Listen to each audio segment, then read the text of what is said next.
Good morning, friends. Welcome to the YouTube channel of Ashok Vidyalaya and Junior College. And today we are going to see the third chapter, Introduction to x86 family. Are you ready? Good. So let's start today. Today is a very easy chapter. Today is it is not for any concept or anything. It's a descriptive part and it only covers and it gets covered only in two comparative or comparison tables. But before that, let's revise the concept. The concept is for data bus and for address bus.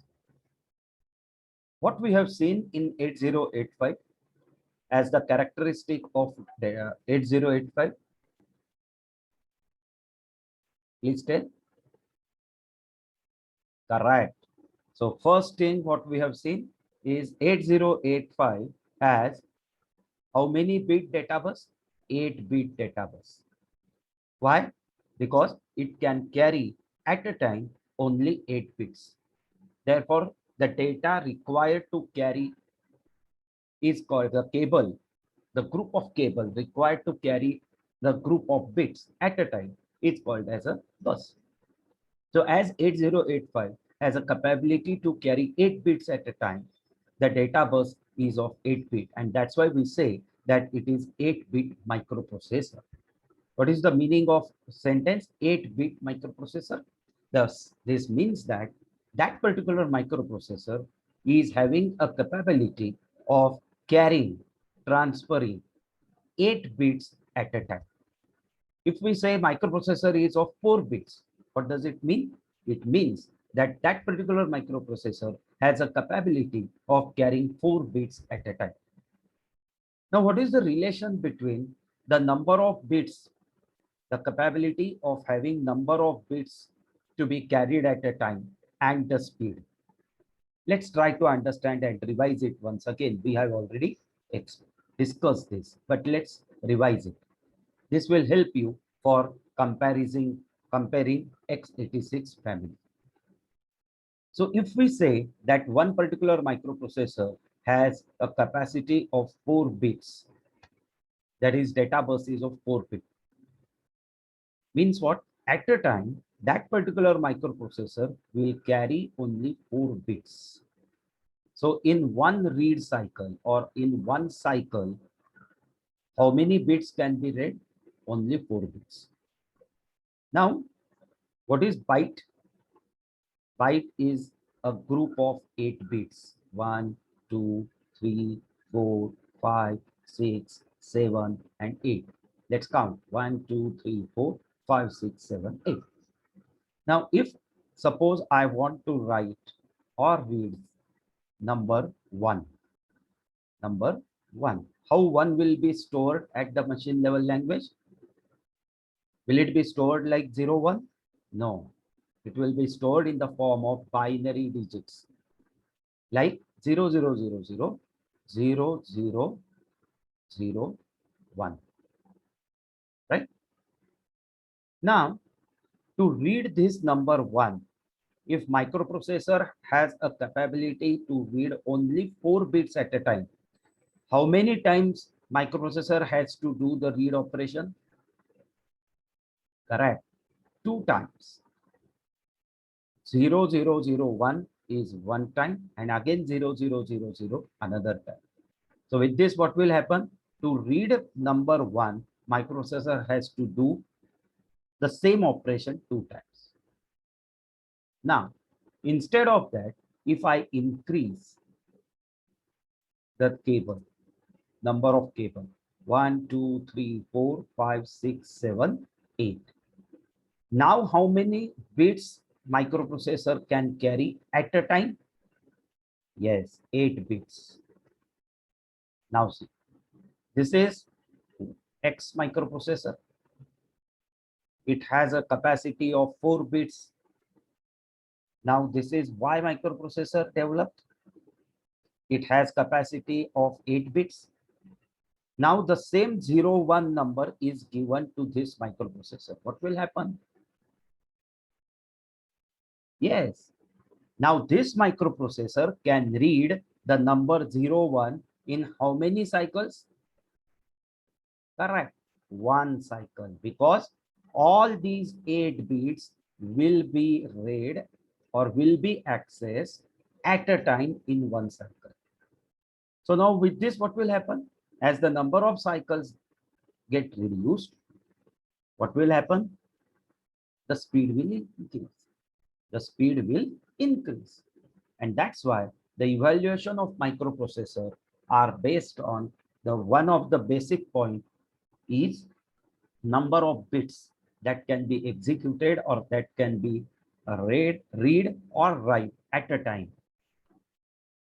Based on that, this particular evaluation has happened. Right? Good. We have also seen now that address bus. Let's see the concept of address bus. What we have discussed, that microprocessor is used to execute the program. But where the program is stored, it is stored in the memory. Every memory has unique memory location, and that memory location can be identified by unique memory address. Now, 8085 has a capability of 16-bit address, so that we can give address as D000H. How many bits are there? 4444. Remember, this is in H, hexadecimal. It will be represented by 4 bits in binary. So one digit 4 bits, another digit 4 bit, 4 bit, 4 bit. Total how many bits? 16 bits. Now if I increase from 16 bits to 20 bits, then what will happen? Obviously, the number of locations will increase. So the capacity of memory, at the same time, the capacity of the memory locations, number of memory locations will increase. This will increase the storage capacity in the memory. So now let's see what are the comparisons. Now there are only two tables with which you can compare the 8085 and the x86 family, that is 8086, and the different families of x86. Right, friends? Should we see now? Great. So let's see the introduction to 86 family. We have seen that just now we have discussed that 4-bit microprocessor was the starting of invention of microprocessor. The first microprocessor was developed in 1971 by Intel. Now you must have understood what is the meaning of 4-bit microprocessor. It was done, or it was invented with the fact that it should be used only for the calculator. But the invention, when we say invention, it must go on.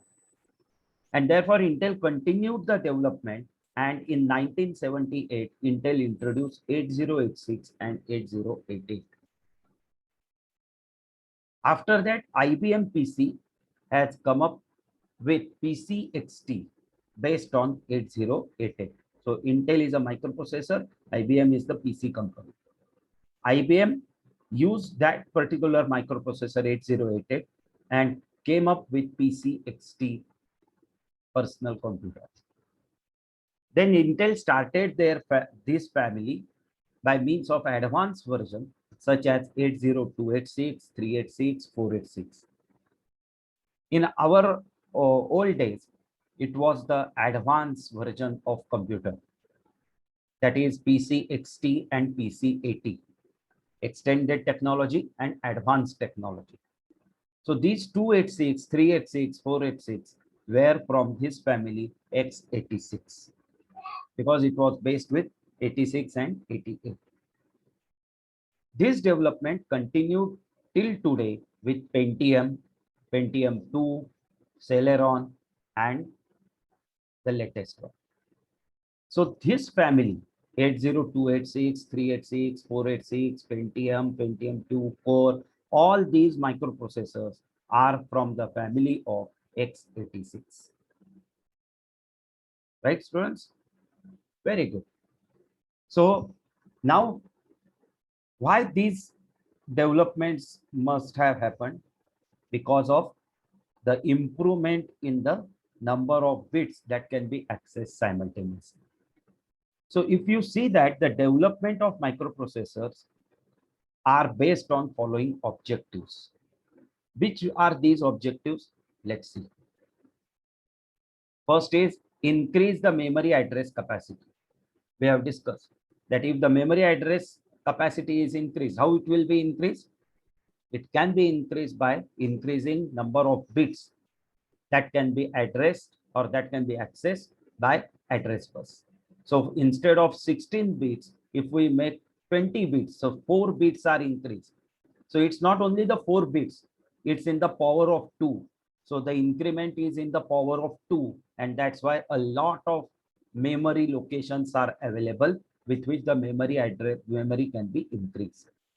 Second is increase execution speed. How the speed can be increased? The speed can be increased, one, by increasing number of bits that can be accessed simultaneously and with the clock speed. Third is it can be also increased, or the development can also be done with powerful instruction set. Like in 8085, the restrictions are there. These restrictions of instructions can be overcome with the new generation. That's why we say that it's an improvement. That's why it say that it's a next generation. Whatever the limitations of the first one, that will be covered in the next version. That's why it is called as next generation. Then facility of programming in high level language. As a layman, everybody cannot do the programming like add D or move A comma M. This is the assembly language. So we must give the high level language which will be understood by the layman, that is programmer, and then it should be converted into the assembly language, and then assembly language to the machine level language, and function in multiprocessor environment. These are the objectives through which the x86 family was developed. Now let's see the comparison. The comparison of 8085 microprocessor and 8086 microprocessor. Why 8086? Because it's the starting of x86 family. It's very simple, students. See, 8085 is a 8-bit microprocessor. Now, the objective was to increase the speed. How the speed will be increased? Decrease the cycles, reading cycles. So, what is required? The number of bits to be accessed simultaneously should be increased. So, how it will be done? Increase the data bus. So, now this is 8-bit microprocessor. 8085 has the capacity of 8-bit microprocessor, means it can access only 8 bits at a time. Now 8086 family can access 16 bits at a time. So double the bits. So what will happen? The speed will obviously increase. Understood? Yeah, great. Very good. Next. Now how it can also be increased the memory capacity? Increase the address bus. So here 8085 has 16-bit address bus. So it can access 64 KB memory. Now you calculate how this 64 KB, it's a power of 2. So 2 raised to 16, calculate how much. Yeah. Now if it is increased to 20 bit, it will come to 2 raised to 20. So only by increasing 4 bits, it will not increase the 4 memory locations. It will increase, see, 64 KB, and now here it is 1 MB, because it's a magic of 2. It's a magic of power of 2. So with this development, what has been done? The data access is also increased. At the same time, the memory locations are also increased. Here the data bus is 8-bit. Here it will be 16-bit. Here it is 8-bit microprocessor, means it will access 8 bits at a time. Here it will access 16 bits at a time as a data. Here the address bus is of 16-bit. Here the address bus is of 20-bit. Now registers. As the data that can be accessed at a time is 8 bit, obviously the registers should be of 8 bit. Here, if the data access at a time is 16 bit, here register should be of 16 bits. Understood? See the relation. As the data access at a time is 8 bit, the data bus should be of 8 bit. The register should be of 8 bit. The data access at a time is 16 bit, the data bus should be of 16 bit. The register should be of 16 bit. Because it will not happen like this, na? That you take the data of 16 bit from memory, but store it only 8 bits of it into the register. It will not happen. Will it happen? No, definitely no. So if suppose source is of 16 bit, the destination should be of 16 bit. If source is of 8 bit, the destination should be of 8 bit. And the transfer from one to another should have a capability to transfer that particular data at a time. So see, the source is of 8 bit, the data bus is of 8 bit, and the destination is of 8 bit. Here source is of 16 bit, transfer is of 16 bit because data bus must be of 16 bit, and destination, that is registers, are also of 16 bit. We have seen the multiplexed option. What we have seen, that AD0 to AD7, these are the eight lines of address bus which are used as a data bus. So multiple into one. The two functions can be done by the same one, that is multiplex. So here AD0 to AD7 are multiplex, but here AD0 to A15 are multiplex. Then we have seen that with the accumulator, that is with the arithmetic logical unit, whatever the result we get, the flag has a register and which has 8 bits. Out of these 8 bits, 5 bits contains the signal sign, zero, parity, auxiliary carry, and carry. So depending on the result, these particular bits will set or reset. That is, will become 0 or will become 1. We have seen this in the program, JC, JNZ, jump with no carry, jump with 0, like that. Now, out of these 8 bits, in 8085, only 5 bits are used. So there will be a question in your exam that how many bits are used? Then you have to say 5. How many bits are not used?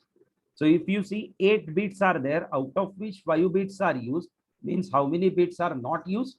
3 bits are not used. In 8086 family, that flag register is of total 16 bit. Now see, why it is of 16 bit? Because the data which can be accessed at a time is 16, right? So data is of 16, data bus will be of 16 bit, therefore register will be of 16 bit, and as the register is of 16 bit, flag is nothing but a register. That's why how many bits will be stored in the register? Obviously 16 bits. But how many of them is used as the flag? 9. So 16 minus 9, how much? 10, 11, 12, 13, 14, 15, 16, 7 are unused. So in 8085, 3 are unused. In 8086 family, 7 are unused. Now this microprocessor gets operated only on one mode, but 8086 operates on 2 modes. This is what the comparison between 8085 and 8086 is. I am sure that now the concepts are clear to you, and you must have realized that the comparison is really simple. Should we move ahead? Very good. So today we are moving towards the last part of the comparison, and also in the third chapter. Let's compare now the same parameters with now x86 family.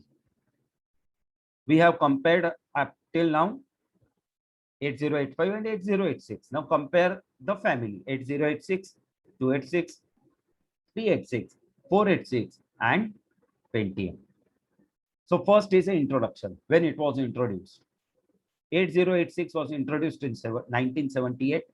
Then the development continued, and 286 was discovered in 1982, 386 in 1985, 486 in 1989, and the first Pentium in 1993. Data bus. Data bus depends on what? The number of bits that can be accessed simultaneously at a time. 8085, 8 bits. But now 8086 family starts with 16 bits. So in the family, if there must be a development, what should happen? From 16-bit, it should increase to some more. So 8086 was of 16-bit microprocessor. 286 was also 16-bit microprocessor. But 386 has come with 32-bit microprocessor. Means now the data access capacity gets increased. 80486, again same, correct? But Pentium has come with 64-bit microprocessor. So Pentium can access 64 bits simultaneously or at a time. So now see how tremendous speed has been increased. How the memory read or the write cycles have been reduced. The instruction cycles have been reduced. Now address bus. We have to increase the memory capacity to access the capacity to access the memory, so that the address bus is increased from 20 bits to 24 bits, 24 bits to 32 bits. So now the latest Pentium has the 32 bits address bus. Latest Pentium has 64-bit data bus and 32-bit address bus. Then we have seen timing and control circuits. So it's a clock. The microprocessor operates on the clock.